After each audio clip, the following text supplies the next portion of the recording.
Woo! This is a nice proof too.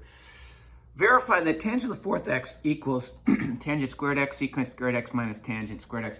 You know what? At least they gave us secant and tangent together, and we know we can tie those together via a Pythagorean identity. So this side clearly looks a little more complicated here.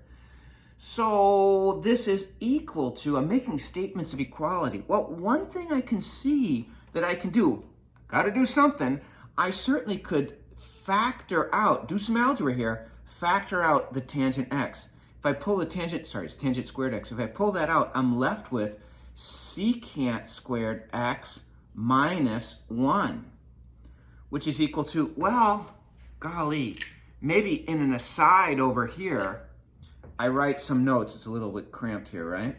But I do know that tangent squared x plus 1 equals secant squared x. Good thing I have that connection. So that would imply that tangent squared x is equal to secant squared x minus 1. So I can make that substitution and write this as tangent squared x times tangent squared x, do some math, which is tangent to the, by golly, that looked like such a hard proof, but it was actually so easily.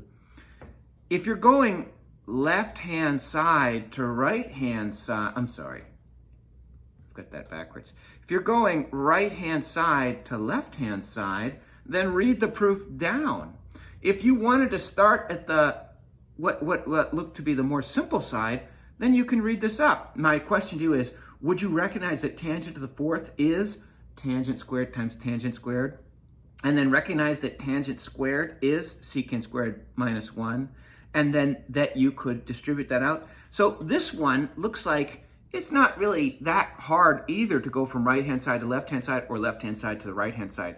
So it really didn't matter in this one which side you started with. Ooh, this is a nice one too.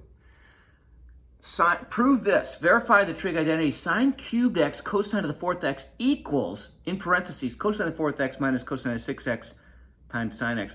You know what? At first blush, I think, oh, this side looks a little bit more complex. What do you think? I got to do something. I can't just look at it. Let's see. Well, cosine to the fourth and cosine to the sixth has a common factor, and that's cosine to the fourth. So I could write this as cosine to the fourth x. If I pull that out of this, if I take out the common factor from this parentheses, I'm going to have 1 minus cosine squared x times sine x, which equals, well, look, I've got my cosine of the fourth, which I want in the answer. Maybe I should keep that. So that perhaps could have guided my first step. I want a cosine of the fourth x. Well, I can pull that out. Oh, wait a second. Do you recognize that 1 minus cosine squared x is sine squared? So cosine to the fourth x times sine x.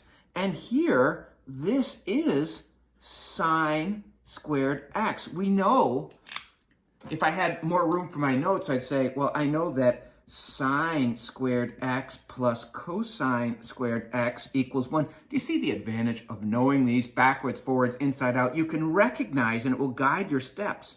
And that implies that sine squared x is equal to 1 minus cosine squared x. Of course, this is not part of my proof. This would be in my notes section. My proof is a formal English paper. I don't want to put the grocery list in the formal English paper.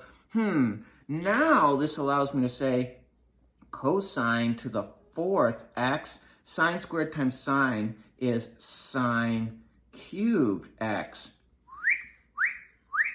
And this is the left-hand side. So if you want to go right-hand side to left-hand side, here's our right-hand side, then read the proof down. If you wanted to start on the left-hand side, then you would have to read the proof down to up. Let's see, would you have known to do this? Cosine of the fourth x, sine cubed x. Would you have known to split sine cubed x up into sine squared times sine x? And then rewrite sine squared x as 1 minus cosine squared x, and then distribute the cosine of the fourth x? Not so bad, right? So here's another example where, does it really matter which side you start? Because you have enough knowledge to start on either side and prove the other side at this point. Here's another tasty one. Cosecant to the fourth x cotangent x equals cosecant squared x times cotangent x plus cotangent cubed x. Of course, this one looks more complex, so let's attack it. This is equal to, well, again, I got to do something, and one obvious move I see as we play this little chess game here is that we have cotangent common with inside this parenthesis. So let's pull out the common factor. That's the algebra that we're doing. If you pull out a cotangent, you're left with 1 plus cotangent squared x. Notice they gave me the angle x, so I kept the angle x.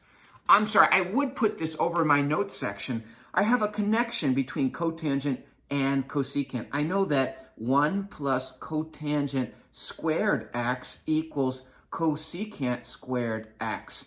So anytime I see 1 plus cotangent squared x, I can write cosecant squared x. I look ahead. I'm trying to get cosecant to the fourth. I see if I could make this cosecant squared, I could pair it up with this, multiply it by this cosecant squared, and get cosecant to the fourth. That's what I'm going to do. This is not part of my proof. I would put it over the side in my notes. That reminder allows me to write this as cosecant squared x cotangent x times, I make my substitution. This is cosecant squared x, which, baby steps, I can write this as cosecant squared x times cosecant squared x times cotangent x, which of course becomes cosecant to the fourth x cotangent x, which, by the way, was our left-hand side. We've made the proof. If we start over here on the right-hand side and we go down, then we're going right-hand side to left-hand side. What if you wanted to start on this side? Well, would you know, all you're going to do is read the proof down to up. If you start here, would you know to make cosecant to the fourth cosecant squared times cosecant squared? Perhaps. Would you know to write cosecant squared as, well, we put it over here, right? You didn't really have to do that. Would you know to write cosecant squared as 1 plus cotangent squared and then distribute that cotangent only? Perhaps that's a little tricky, but you can see it's not very much more difficult to go left-hand side to right-hand side as opposed to right-hand side to left-hand side. I've showed you the 7 moves you can make, and I've showed you your 23 identities, and then I've showed you quite a few examples. I'd like to quote Dr. Ron Larson. He's the author of our textbook, Pre-Calculus with Limits, 6th edition. Quote, "There is no well-defined set of rules to follow in verifying trigonometric identities, and the process is best learned by practice." You've got to go out and practice now. Practice, practice, practice, and you'll get better. If you know your moves and you know your identities, now the last step is to go out and practice.